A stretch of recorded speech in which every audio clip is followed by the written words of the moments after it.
First of all நான் என்னோட PyCharm software நான் ஓப்பன் பண்ணிக்கிறேன். இப்போ இதில் வந்து பார்த்தீங்கன்னா நம்ம எப்படி ஒரு புது ஃப்ளாஸ்க் ப்ராஜெக்ட் நம்ம கிரியேட் பண்ணுறது. நியூ ப்ராஜெக்ட் நீங்கள் கிளிக் பண்ணுங்கள். எந்த லொக்கேஷனில் உங்கள் பைத்தான் ப்ராஜெக்டை நீங்கள் சேவ் பண்ணுமோ அந்த லொக்கேஷனை நீங்கள் சூஸ் பண்ணிக்கோங்க. நான் வந்து பார்த்தீங்கன்னா என்னோட டிரைவில் வந்து பாருங்கள் கம்ப்ளீட் ஃப்ளாஸ்க்குன்னு சொல்லிட்டு ஒரு ஃபோல்டர் ஒன்று கிரியேட் பண்ணி இந்த ஃபோல்டரில் என் ப்ராஜெக்டை நான் கிரியேட் பண்ணுறேன். இப்போ இதில் நீங்கள் ப்ராஜெக்ட் கிரியேட் பண்ண உடனே பாருங்கள் ஒரு சாம்பிள் டெம்ப்ளேட் ஒன்று லோட் ஆகி ஒரு மெயின் ஃபங்க்ஷன் ஒன்று கிரியேட் ஆகி ஜஸ்ட்டு வந்து வெல்கம் பைத்தான், ஹலோ பைத்தான் அப்படின்ற மாதிரி, ஹலோ PyCharm அப்படின்ற மாதிரி ஒரு மெசேஜ் ஒன்று வரும். பாருங்கள் இதில் வந்து எனக்கு அந்த வெர்ச்சுவல் என்வரான்மெண்ட் கிரியேட் ஆகிட்டு அதுக்கு சப்போர்ட்டிங் ஃபைல்ஸ் எல்லாமே கிரியேட் ஆகிடுச்சு.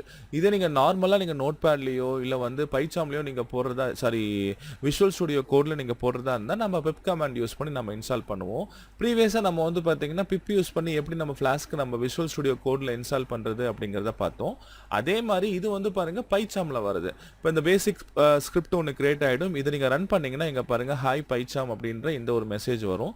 என்னோட மெயின் மாடியூலில் வந்து பார்த்தீங்கன்னா பிரிண்ட் ஹாயில் வந்து PyCharm நான் பாஸ் பண்ணுறேன். இந்த ஃபங்க்ஷன் என்ன பண்ணும், ஹாய் PyCharm அப்படின்னு உங்களுக்கு பிரிண்ட் ஆகும். நமக்கு இந்த கோட் நமக்கு தேவையில்லை, இதை கம்ப்ளீட்டாக நம்ம ரிமூவ் பண்ணிடலாம். இப்போ இதில் நீங்கள் வந்து உங்களோட பேக்கேஜஸ் இன்ஸ்டால் பண்ணுங்கள்.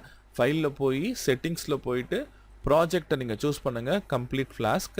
இதில் நீங்கள் பைத்தான் இன்டர்பிரட்டர் நீங்கள் கிளிக் பண்ணிங்கன்னா போதும். இங்கே பாருங்கள் எந்த ஒரு பேக்கேஜுமே இதில் இல்லை. இப்போ நாம் வந்து பேக்கேஜஸ் இன்ஸ்டால் பண்ண போகிறோம். ஸோ இந்த ப்ளஸ் பட்டனை ப்ரெஸ் பண்ணுங்கள். இதில் நீங்கள் ஃப்ளாஸ்க்குன்னு சொல்லி சர்ச் பண்ணுங்கள்.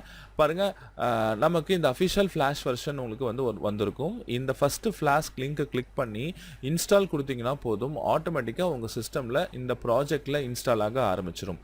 இது இன்ஸ்டால் ஆன உடனே பாருங்கள் ஃப்ளாஸ்க் இன்ஸ்டால் சக்ஸஸ்ஃபுல்லி அப்படிங்கிறது வந்துருச்சு. ஒன்ஸ் இதை இன்ஸ்டால் பண்ணதுக்கப்புறம் நீங்கள் பாருங்கள் இந்த ப்ரோக்ராமை நீங்கள் செக் பண்ணி பார்க்கலாம். இதில் பாருங்கள் செட்டிங்ஸில் போயிட்டு உங்கள் ப்ராஜெக்டில் பார்த்தீங்கன்னா அதுக்கு சப்போர்ட்டிங் எல்லா பேக்கேஜஸும் பாருங்கள் டிஃபால்ட்டாகவே இன்ஸ்டால் ஆகிருக்கும். ஃபைன். இப்போ நம்ம அந்த PyCharmல அந்த விஷுவல் ஸ்டுடியோ கோடில் போட்டு அந்த பேசிக் ப்ரோக்ராம் இதுலேயும் நம்ம போடலாம். இங்கே பாருங்கள் ஃப்ரம் ஃப்ளாஸ்க் import Flask. நான் Flask ஃபர்ஸ்ட் நான் இம்போர்ட் பண்ணிடுறேன். அண்ட் தென் நம்ம இதில் யூஸ் பண்ண மாதிரியே அந்த ஃப்ளாஸ்க்கு வந்து பார்த்தீங்கன்னா ஒரு ஆப்ஜெக்ட் ஒன்று கிரியேட் பண்ணிக்கலாம். App equal to Flask underscore அந்த மாடியூலோட நேம் நான் உள்ள பாஸ் பண்ணுறேன். ஒரு ரவுட் ஒன்று கிரியேட் பண்ணலாம், ஆப் டாட் ரவுட். இதில் வந்து பார்த்தீங்கன்னா ஒரு slash means home page /def அதை இண்டெக்ஸ்ன்னு கூட வச்சுக்கிறேன்.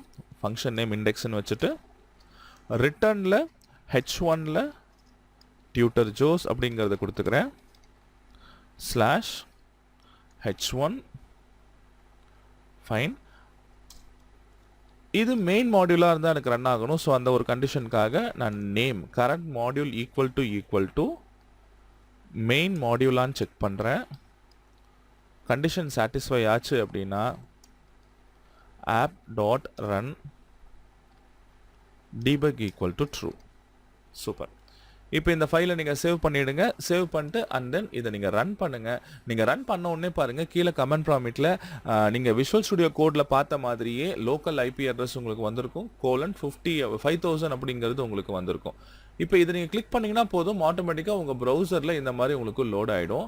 இப்போ இதில் பாருங்கள் செக் பண்ணுறதா இருந்தால் நீங்கள் இது கீழேயே நீங்கள் வந்து அந்த ஸ்லோகன் நீங்கள் போட்டு பாருங்கள். Paragraph tackle learn more be smart. இதை நான் சேவ் பண்ணுறேன். என்னோட ப்ரௌசருக்கு நான் போகிறேன். என் ப்ரௌசரை நான் ரெஃப்ரெஷ் பண்ணுறேன். ஆட்டோமேட்டிக்காக பாருங்கள் உங்களுக்கு வந்துருச்சு.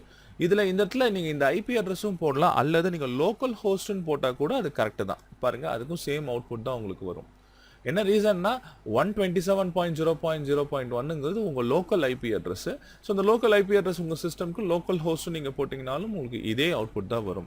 இதில் இன்னொரு ஸ்பெஷாலிட்டி என்னன்னா, இப்போ இந்த ஹோம் பேஜ் எனக்கு வந்து எனக்கு எதுவுமே போடலனாலும் வரணும், அல்லது இந்த இடத்துல நான் வந்து /homeன்னு கொடுத்தா எனக்கு வரணும், இல்லை /indexன்னு நான் கொடுத்தேன்னா எனக்கு வரணும் அப்படின்னா நீங்கள் என்ன பண்ணனா /indexன்னு ஒரு அடிஷ்னலாக இன்னொரு ரவுட் ஒன்று ஆட் பண்ணிக்கோங்க. இப்போ இதே பேஜில் பாருங்கள் நான் வந்து இண்டெக்ஸ்ன்னு டைப் பண்ணி ஒரு என்டர் ப்ரெஸ் பண்ணுறேன். பாருங்கள் அதுக்கும் சேம் அவுட்புட் தான் நமக்கு வந்திருக்கு. ஸோ இந்த மாதிரி ஈஸியாக நீங்கள் ஒரு பேசிக்கான ஒரு ஃப்ளாஸ்க் ப்ரோக்ராம் நீங்கள் க்ரியேட் பண்ணியாச்சு.